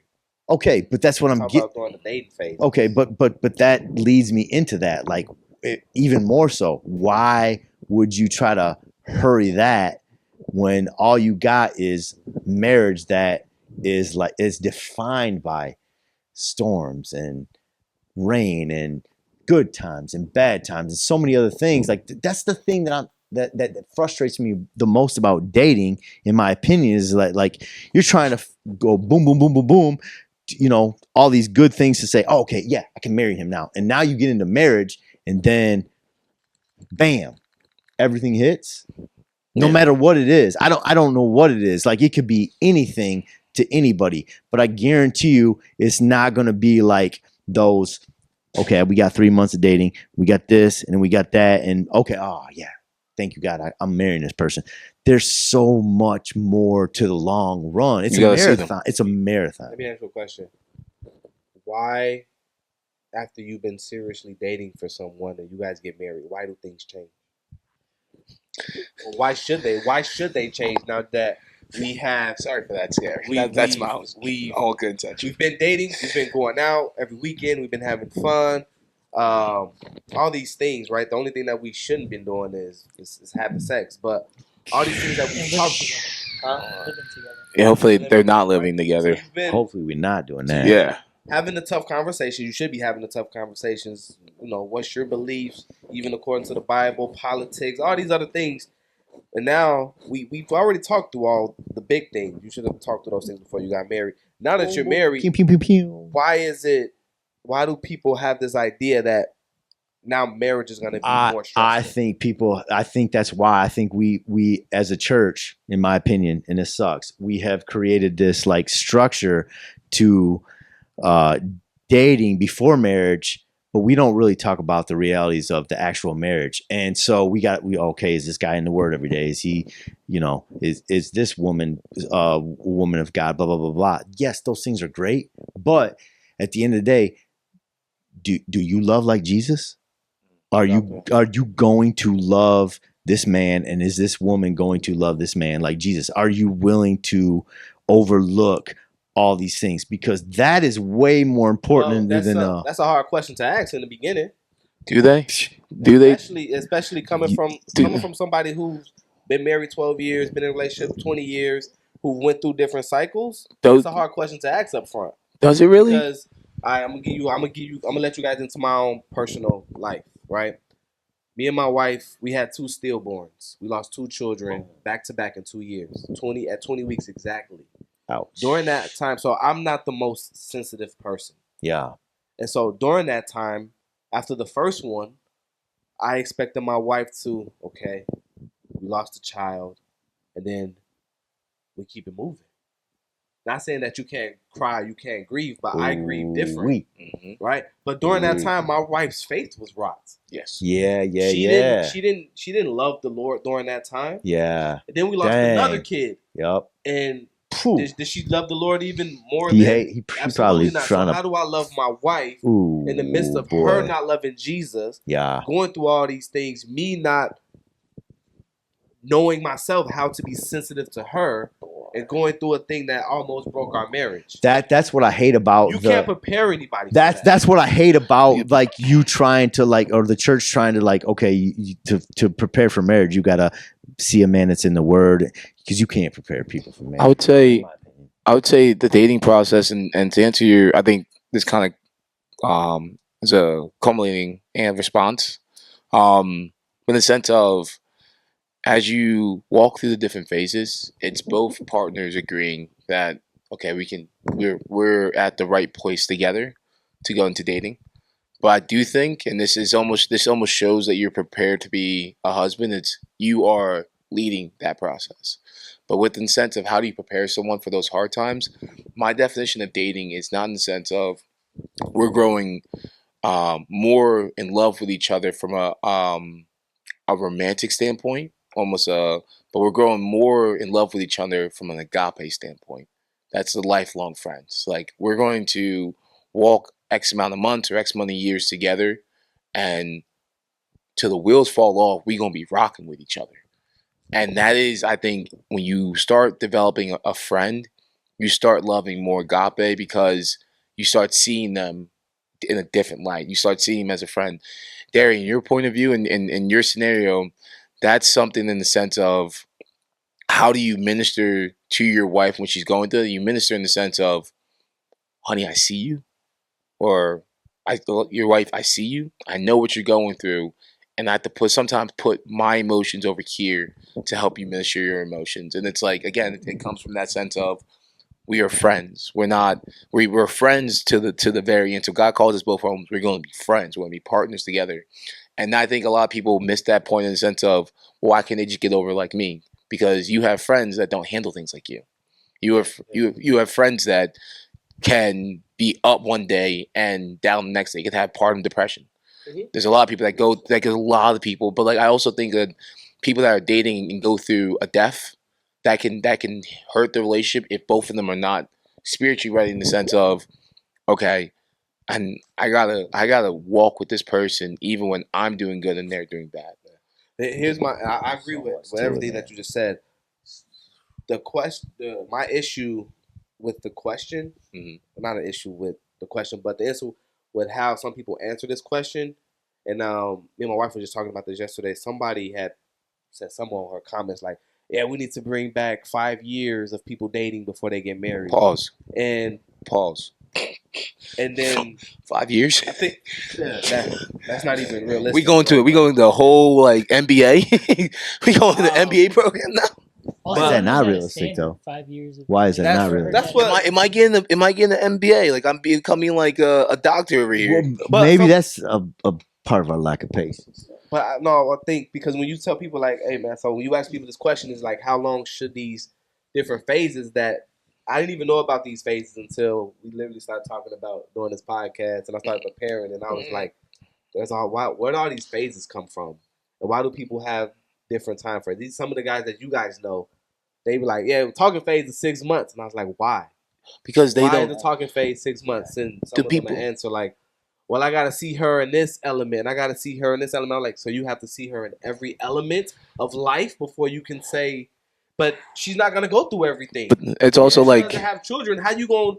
You don't want to marry. You're never You're not gonna gonna see that. marry her until she Never gonna has a see kid. Until you see her go through death in the family or lose a job or. So some people say that, and I'm like, that's not realistic. But I think it's also in the sense I heard this from one of my brothers in church. Sometimes you gotta go by faith. You're not gonna see every scenario, Yeah.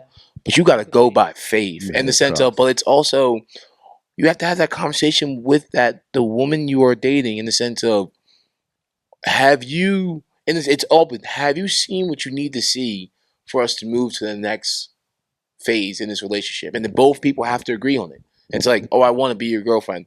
But if a girl comes back and is like, I'm not ready yet because, and it's an open discussion, ain't gonna be pretty. You're giving me hesitations in these areas. I think we need to keep dating or keep courting a little while longer.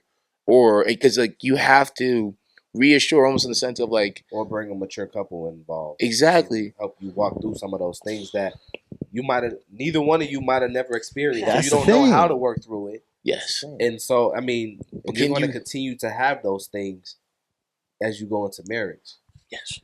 That's the thing. You have to rely on God because there's no perfect way. There's no perfect way to, I don't think, in my opinion, to like be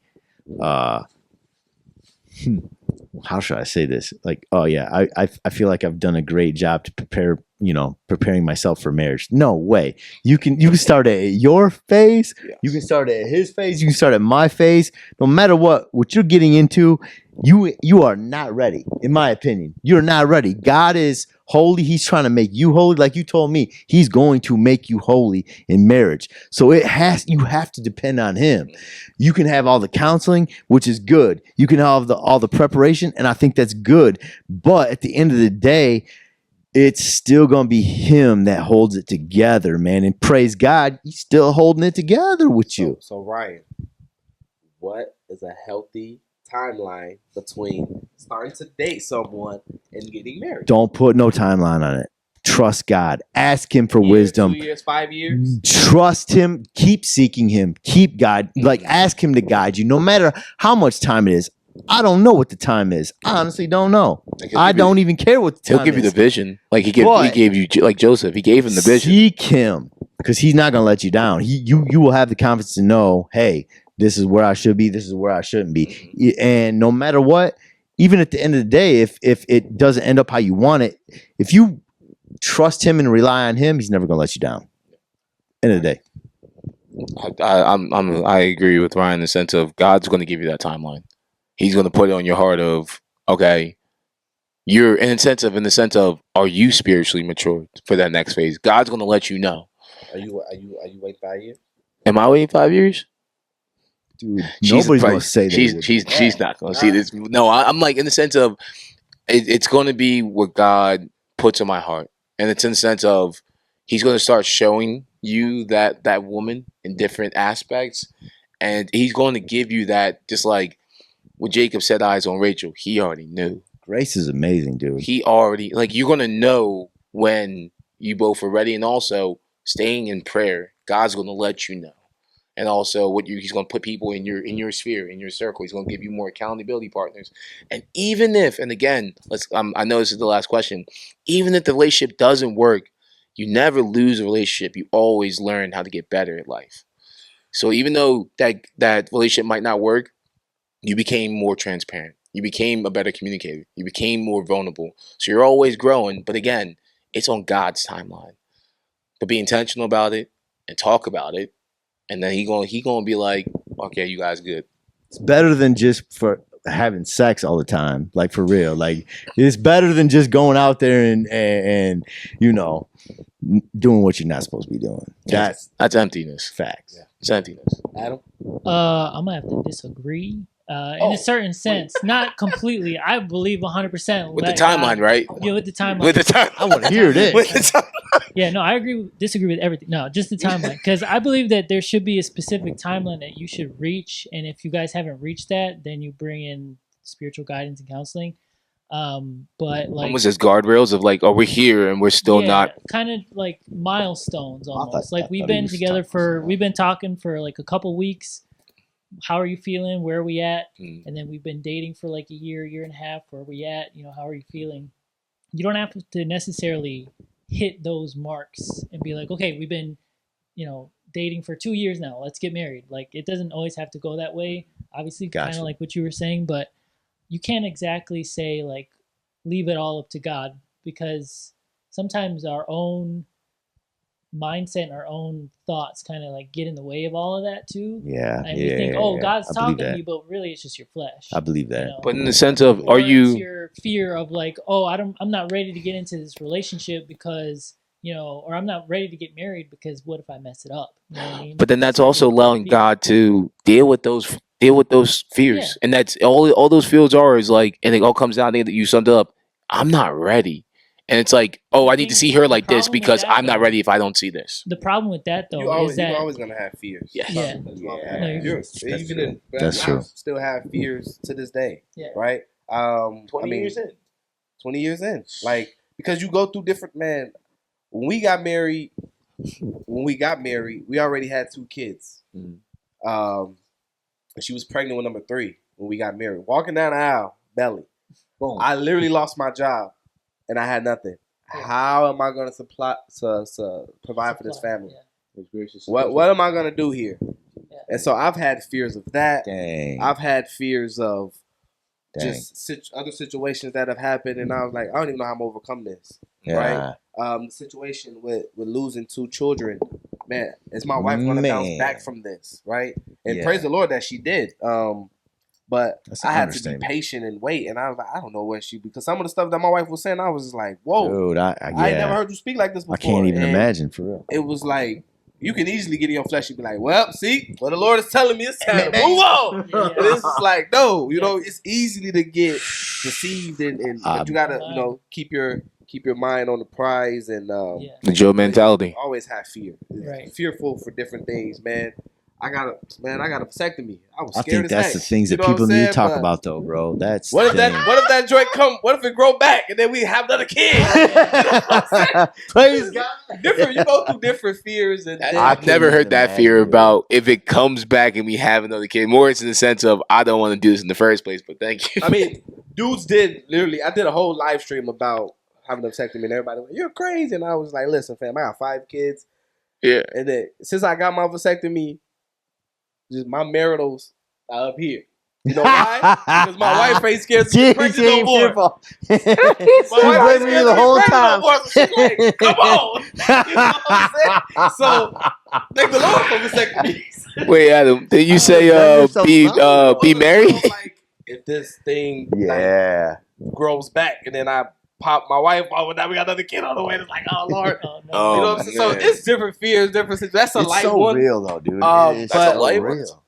Marriage, you're gonna go through a season of like we're on cloud You nine. don't We're even just, think you can and then predict you're it. gonna go through things where real life happens, right? Yeah. A death happens, financial situation happens, different seasons, and in that, man, you either can fold and Yeah. listen to the lies of the enemy, or you can allow God's promises Yeah. and the community group that He has you in take you from glory to glory, and you can overcome those things, and you can still be in love with your wife and living a happy life according to God's will. And you Right. can't 20 put a years timeline later. on those things either, right? You can't What? put a timeline on those seasons either. You can't like wish them to be 2 months or 5 months. It's Oh, just it's stop. gonna happen when 1 God. hour. All right, let's go. Boy, I'm telling you, Let's man, just pray. it's so It's gonna be 5 it's so minutes. real. So It's so real. It's really like I know it. It'll be good, but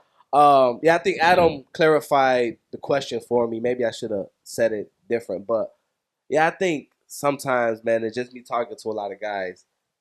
They stretch this thing out, and I'm like, fam, you're gonna fall into sin. Yeah. Because your expectations they're unrealistic, and Yeah. the things that you're doing now, how come you can't do them in an exclusive relationship with that one woman in pursuit of marriage? Yeah. Well, why do you need to talk to somebody for 6 to 8 months? The talking phase is 6 to 8 months. How much y'all gotta talk about? he got to talk through his 6 fears. to 8 months? He's got to talk through his fears. That's all that is. There's a Like, lot what do to you- that, man. What do you, There's a lot to that. then the exclusive dating is 1.5 years. So you think after you talk to this woman and you've been transparent, telling her all of your everything about yourself for 6 to 8 months. Yeah. Now you have 1.5 years after that, and you think you're not going to grow and develop a high level of where you want to be intimate with this woman. This is a hard part to That's discuss because That's really, yo. I don't That's, think that's healthy though. It's not. no, but how long did Jacob wait for? no, wait. That's different. Who was taking advantage? Like his father-in-law You did know some what I'm little saying? switcheroo stuff in You the gonna back. work for my? It's like what? I It's already like- put the work in. But that's just true saying. though. I think it's like he worked. Like, He put didn't a mind put the timeline. work in for Rachel, but I think a lot of people want to work through their fears with their partner, and that's one. It's going to cause. I think it's going to cause a lot of strife because you're only worried about your security and not where her head is at. Because have you talked about is 16 months too long with her? And you're like, Dang, nah. that's a I good gotta question, check this bro. box. Got to check this box. There's 120 boxes, and every box got to get checked. I'm I like, heard some dude says, man, I got this plan. I'm gonna be, once I get this promotion on my job, then we can get married. And it's like, well, when's that? Well, whenever that job decides. is your boss I'll be gonna at do? 6 figures, then it's like, how much you make now? Oh, I'm at like 92. Man, if you don't get married, It's not even that though. But wait, how long did God lead the Israelites through the desert? 40 years. 40 years. That seems insane to me. How long did God make Abraham and Sarah wait for their son, and then He asked him to sacrifice his son? Like, it's not just about marriage. It's sometimes like, man, how long does God really ask us to wait? Every day. What are you really asking me to wait this long? I hate waiting like this long. I honestly hate it. But if you're asking me to wait this long, please help me to wait well. But it's also it's how you wait. Like it's in the sense of like the Israelites didn't wait well in the desert. They did not. And- Man, so please help me to wait. And then Abraham and Sarah, Hagar, they did not wait well. But I'm saying in the sense of young men and young brothers, we talking to y'all, and I even so my hard to own wait. past self, it's like I need to see this, I need to see that, and it's like the Lord is saying, "Ain't I sufficient? Why do you is ski? so Why do you hard keep to need to? wait. Why like?" And most of the people are doing that. Is like, I don't trust. They were like, "Oh, I need to see this." I'm like, you gotta have a That's conversation with sad. God and be like, God, I don't trust you sometimes. And I need these check boxes to make sure I'm feel safe. And God was like, when will you know that I got your Listen back? to this one guy, right? I'm not gonna say his name. Thank you. But he said, I'm talking to this young lady, man, she hit all the boxes. And I was like, well, what's the boxes? He was like, man, she's saved, right? She's serving in the church, man. She's mature. Conversations are well. She has a really good paying job, blah blah blah. She ain't got no kids, so no baby daddy drama. None of that stuff, right? She checked all his boxes. I said, so what's up? Like, he like, but I gotta see her be like consistent in that. And when I tell y'all, I'll be honest with y'all, I want the smack dude. I'm glad the Holy Ghost got you back.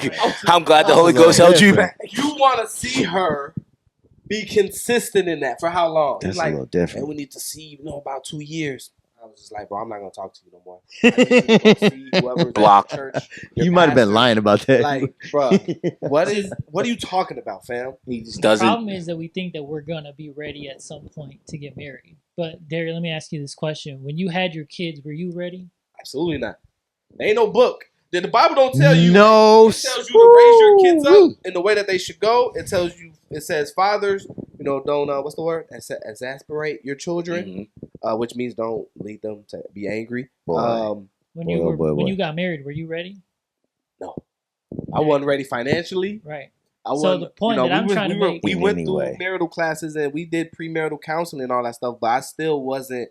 I didn't fully understand what a husband was. I didn't see that in my household. You know But what I'm saying? were you? And that's Adam's question. Were you ready in your heart? I loved her. Yeah, I was ready.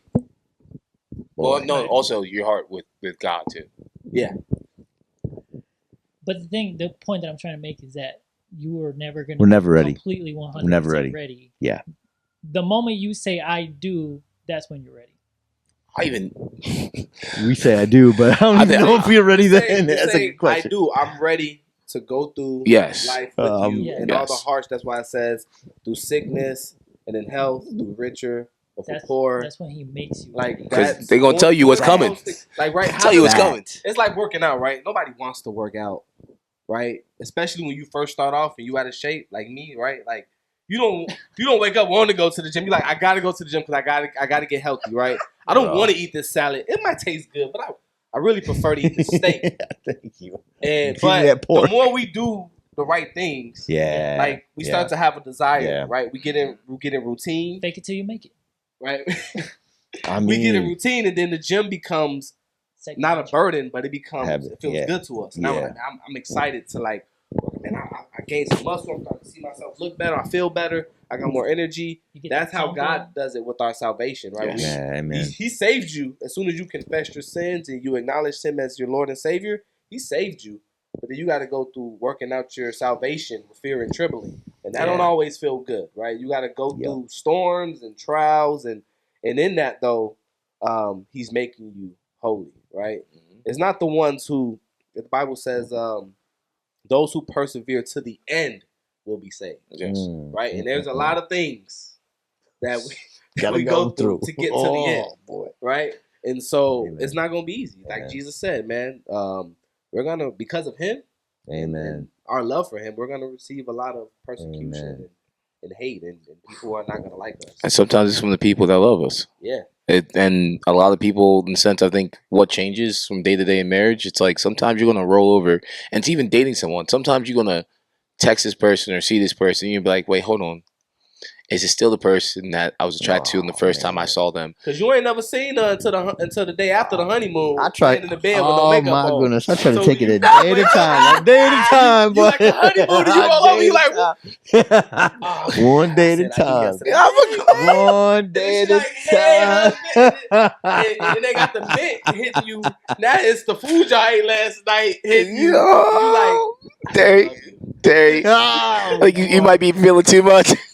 Oh, one day at a time. we gonna have this conversation. One We day can at a have it on time. camera when y'all get married. I'm telling you, Bro, I want to. we put on the nice clothes. Yep. We brush our hair. We brush our Listen. teeth. We out of bed. When we see him, we like, hey, how you doing? But when you wake up to this person, How you doing? it's different. I'm not. I And want you're You like- love them. Oh, you don't love them man. anymore, but it's No, it's more like it goes from "How you doing" to "Good morning, wife," and that is in the sense some of coffee. "Thank you, thank you." But it's you're How going you to brush your teeth? man, I got. Oh You boy. keep making. Oh, Let's brush boy. our teeth together. Oh, We married boy. now. Let me brush your teeth with my toothbrush. Hey, come here. I- Come here, baby. yeah. I mean, you might want to try. But yeah, we have to go through that. And then one dude told me, man, he was like, bro, 16 I didn't months. know that my wife looked like that when she woke up. I still love her. I love the person she is. But he was like, it was different. There's so You many know what I'm things saying? I want to say on this. And that's just what. And they might say the same thing about. I ain't had this gut when I got Bro, married. that's My wife could be saying the same thing about me right now. Like, I ain't marry you when your muscles was toned. You had a flat stomach. it ain't even. You know what I'm saying? I had hair. I try to You know be what I'm saying? I think with myself. that's a great tip for dating though, in the sense of you are going to see some things when you're dating that you're gonna low key. Let's be 100 with it. You won't see the flesh come out of Come that on, other that's an person. understatement. But like at the end of the day, when you look back, and even it could be just for a moment, but so everyone sees something. And can you sit there instead of jumping on them in the sense of why you gotta be like that? Can you sit there and be like, "Well, I'm still with it." And I think talking to God about that, and it's like you see something, it's like, Lord, I know you got it. Don't worry. I think that's what almost helps people prepare for marriage because it's gonna be like that every day. I'll say this just as a Boy. testimony to me and my wife. The way that we've been able to grow in I'm talking about physical intimacy, but just being able to be honest and transparent with each other, that makes everything else better. It has to, man. So the deep our relationship was founded on friendship. We didn't get together just purely off of being, sexual or anything like that. Yeah, that's dope. We met in summer school. I knew about her dad and her family. In summer school? Yeah, we met in summer school. Mm. Well, we met in high school, but we got to know each other in summer school. Rocking in summer school together. I was actually interested in another girl, and then the teacher sat me next to Tawaba, and then she was. Well, she said you next. All of her stuff, and then I didn't even like her until she came sophomore year. We met, and then she gave me a hug, and then we had a mutual friend. She gave Zach. you a hug. She was like, "Tell Darry that I like him," and then I was like. Zach told me, and then the rest is history. But Tawafa's even told me that Darry is not even her type. Hey, dude. She had no time. She's a little bit lying, but still, she wasn't my type at that time. I thought she didn't have no type. The chick that I was into was sitting 3 seats over. So you into everyone that went to summer school? Huh? You said I what? I didn't hear you. She said you were into everyone that went to summer school. I didn't like her in summer school yet. Yeah. Oh yeah. I didn't like my wife until the following school year started. But we became friends though. Like I got to know her, who she was, and then she got to know me. And there wasn't none sexual, no holding hands, no kissing, none of that stuff. We didn't talk about any of those type of things. It was literally she was talking about her dad, her family. And then the next year is when we got together. Yeah, I'm trying to figure out how to even start this because I haven't been in that situation, but like I feel like I need to tell my significant other at some point we might have to sleep in different beds because the way my stomach be at night, bro. But how do you even get past that? The old school Quaker 2 beds, right? And using this as an example, you might not know you snore. Yeah. Yes, you do. Snoring. Yes, you do. Yes, people know they snore. People, It's I not know. even just snoring, Not dude. always. There's people you've maybe slept over with, or your family. Someone has told it's you more than that, man. you snore. You Some might kick in your Wake up the sleep. whole room. Some people might not snore in the beginning, but then they start snoring Yes, later. it's a lot of things, man. And so if we try to be like everything needs to be perfect, fam, it's not going to be. I think that's why people want to people want to almost like what do they call it? That's why people want to live together before they get married because they're like, oh, I need to see how you is in the bathroom. Are you taking up all the sink, or can I get a little? And it's like, are you gonna break up with me because I got sleep apnea? Yeah, What are we talking about? that's what I'm. It's so shallow these days. Yes, Yeah. and people are forgetting grace has to abound. Boom. Grace has to abound in everything we do, not just relationships, but also friendships, community. Yeah. I think people are like, oh, grace, I can put that on the shelf. You need it every day or you're going to be very upset in this world. Yeah. Boom. Yeah. We gotta get out of our own head. But man, we've been here for a minute, and this has been great. Let's go. It's been an amazing conversation, and so man, I hope you guys have been blessed by this talk, this discussion. Marcus, Ryan, Adam, thank you guys for coming on the channel. Thanks for having us. Absolutely. This has been great. Make sure y'all like, subscribe to the channel. I am on the road to 1,000 subscribers. So Weird perspective. share the video, comment, like, subscribe, do all those fun things so that this video can go out to more people that it needs to go to. And so until the next one, my name is Darry, still with Perspective, the off season. We out of here. Let's Peace. go.